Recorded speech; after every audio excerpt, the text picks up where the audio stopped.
I woke up probably around 6:15 or so yesterday morning, and I mean it was pouring outside.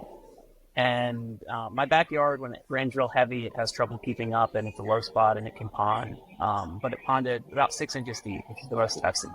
When a break in one of the bands happened, and I was able to go out when it wasn't raining too hard, went and looked at the usual spots, King and UG Street intersection, and it was probably one of the worst that I've seen it.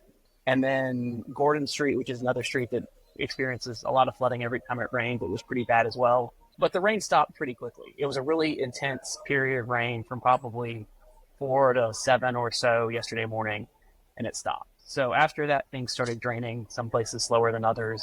Did you notice the difference with the tides? Because the usual spots I noticed were not as high as I thought they were going to be during the high tides.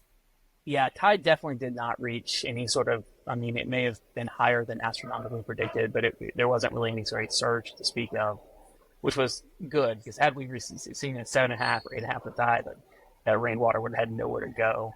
I know Charleston has made some changes when it comes to infrastructure. Have you noticed changes in how quickly water does recede? Absolutely. The city, without getting too technical or in the weeds here, the city did the Spring Fishburne Drainage Improvement Project. They're actually still working on it.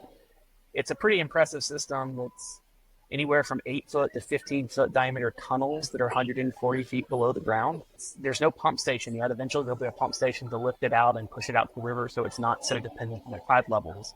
And so west side, I think if you get to Crosstown, 17 Clark Parkway, Highway 17, and then north, Ashley, Rutledge, President Street.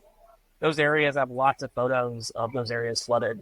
They probably still did flood some yesterday, but they drained really, really quickly. And so even by the time I was out there on my bike, they were completely dry.